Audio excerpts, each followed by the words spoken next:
And this is how it looks in the NFC West. Wild. It is tight, and it is still very much up for grabs. I mean, it's a toilet bowl. It's the toilet bowl. That's what it is. I mean, it's not the best division in football. I'm definitely not going to suggest that.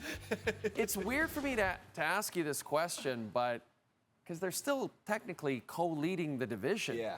But do you feel like they missed a massive opportunity on Sunday night? I do, and I get nervous with Geno and potentially him not playing, because next week you got the Minnesota Vikings. And, tip your cap, the Packers are one of the best teams in this league. Mm-hmm. So I understand, but on the same breath, it's a primetime game. It's in Seattle. If you want to be a division winner, that's a game you want to take care of, or at least be in it. And from the start of this thing, they were not. And what I get very nervous about is protecting this quarterback, especially if it's not Geno.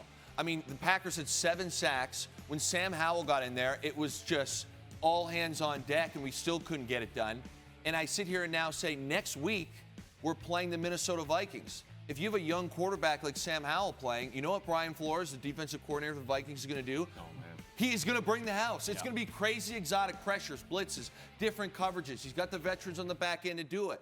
And now, all of a sudden, you can't protect. There's going to be a turnover. And I get very, very nervous for the Seahawks. You asked about the division, because if the Rams win or just do the same thing, they play each other in Week 18. And you know who's playing pretty well right now? Matthew Stafford and Puka Nacua. Big time. And so are the Green Bay Packers, as you alluded to. What impressed you the most about? They just seem to dominate on all facets of the ball right here. Yeah, I think for me, though, it's the bell cow, Josh Jacobs. Yeah. And it was the start of this game.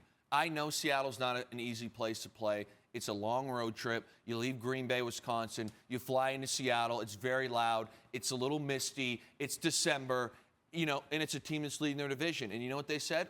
Okay, watch this. Boom, we're going to start the game off. We're going to hand the ball to Josh Jacobs. Then we're going to hand the ball to Josh Jacobs again. Then we'll throw to Josh Jacobs. Then we're going to come back and hand the ball to Josh Jacobs for a 3rd time, 4th time, 5th time. And it was physical downhill running. And this guy doesn't get tired. I think he had over 70 rush yards at the half. And they were never like, oh, we didn't break one for 50. It was just consistent downhill, physical running. I mean, boom, get off me. I'm going to get an extra yard there. And to me, when you set that up, that just puts so much pressure on everything else. And we'll go back and talk about the Geno Smith pick in the end zone. At that point, when he had thrown that pick, as a quarterback, you got to get a feel for the game. And when you're looking up at the big screen, because you're sitting on the bench and you're going, okay, well, this team hasn't even started to try to throw the ball, and they've scored 20 points, and there's no stopping Josh Jacobs. He feels pressure, as does everybody. We got to start keeping up and scoring here. So when it's 3rd and 9 in the red zone, we can't settle for a field goal. We make a mistake and throw a bad interception. Yep. That's kind of how football works. If Josh Jacobs gets going, this Green Bay Packers team can beat anyone in the NFL. It's hard to decide between Saquon and Derrick Henry and Jacobs. Just some of the best free agent signings ever this past offseason. It's funny you say that, because I know, Jay, that there's a big talk about, running backs don't need to be paid. Right. You look at this year, the guys you just named, I would throw Joe Mixon in that bunch as well. Yep. Running backs, if you're a premier guy, can completely change your team and should definitely be paid.